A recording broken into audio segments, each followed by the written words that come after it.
Hi there, I am here to share with you how just a really quick run over of blog posts, okay? So here we are, we're on my main landing page here, okay? And what's gonna happen is let's say somebody wants to look at your blog. When they go to your blog by either stumbling across it by, first seeing your landing page, or let's say you sent them a link to one of your blog posts and then they go click on blog to see what your other blog posts are. What they're going to do is by default, they're going to see all of your blog posts, okay? Because what happens is when you post a blog, when you create a blog post, it will automatically create the category blog, okay? So if you look down here on categories, you'll see that the first option is blog. And this is in alphabetical order too, by the way. So, but I also have other categories. For instance, let's say I just want to see blog posts that I put in the category of Facebook. So if you click on Facebook, it's just going to pull the blog posts that are, that I put in the category of Facebook. Same with Instagram. I think I just have one blog post right now that's with the Instagram category, okay? So you could have, one blog post have several categories, like social media includes Facebook and Instagram, okay? So that's gonna have more, okay? But the blog generally is every blog post that you don't mind being public information, okay? There might be a time when you do blog posts that you do not want it to be available to the general public. Okay, so that's when you're going to make sure that it's not included in that. But really quickly, I just want to show you, I want to give you an example of a blog post on some of the things that you need to make sure that you know how to do correctly. First of all, if you... Hi everybody, it's Michelle Grigsby and if you want to be able to put an image in your blog post, images are very powerful whenever you start promoting a blog post. So when you create a blog post, like when I created this post, all right, what I did is I was very strategic in choosing an image or creating an image that was eye-catching, but I'm also using a specific size so that whenever I post these in Facebook groups, it fills up the whole news feed instead of the little thumbnail with a blog post to the side. And I'll show you this as an example. I'm going to copy this URL and I'm going to go to a Facebook group. And here I've already shown it here, so let me delete this so I can show you. Okay, let me hit refresh.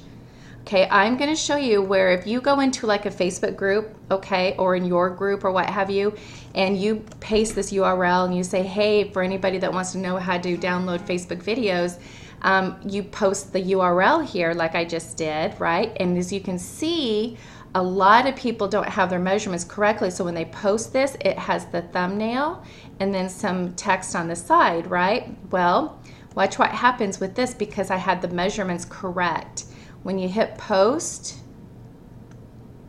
it took up the whole news feed.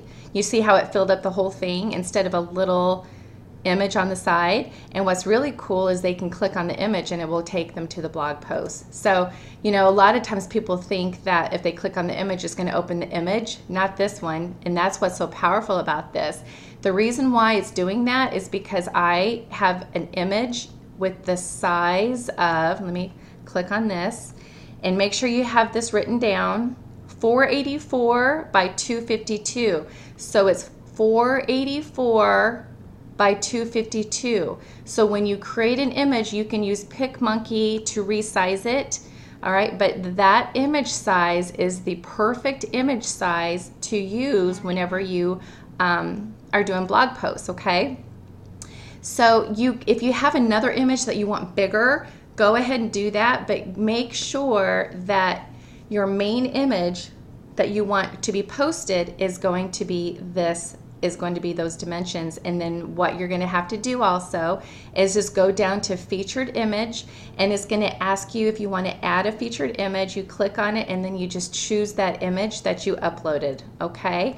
So make sure that you upload the image of the correct dimensions and then make sure you add it as a featured image. The second thing I want to make sure you understand is when you do a video, it's the best way to embed the video is, let's say here's the video here.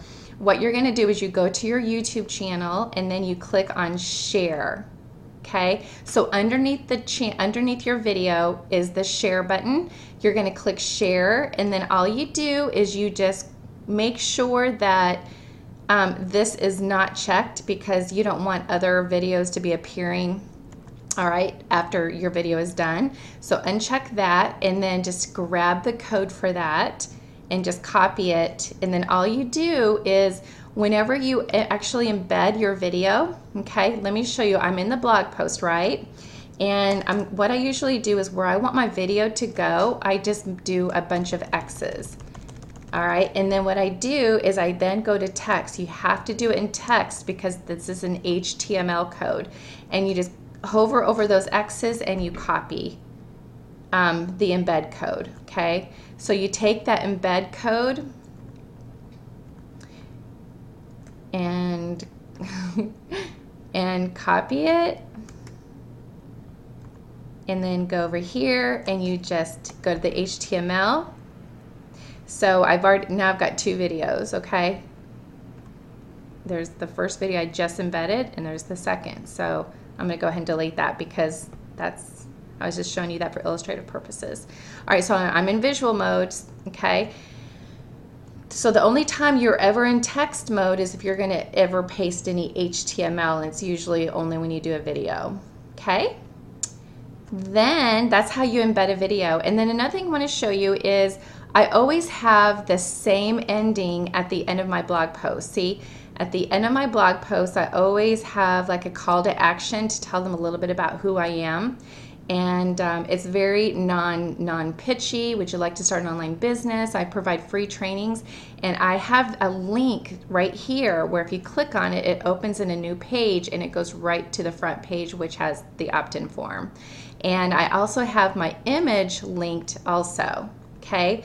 So what you will do to do that, now pay attention, because you do not type the HTTP, you know, here http:// and then the website, okay? It will not link, okay? Instead, what you have to do is to make it linkable, you just basically shade over the area, okay? You just highlight it, and then you go over to the paperclip, and you have to put the link there, and that's where you make sure the HTTP:// is. And then always make sure that you open it in a new window, okay? And same thing with the image. Once you upload an image, all you do is you just go up to the paperclip and you add the link with the HTTP, okay? So I wanted to make sure you had that. So mainly the 3 things is an image with the proper dimensions. Make sure that you have the proper categories. Make sure you have your image set as a featured image as well with those dimensions if you want it to appear correctly on Facebook. How to correctly embed a video, and how to create correct clickable links. All right, guys, I hope that helped. If you have any questions, let me know.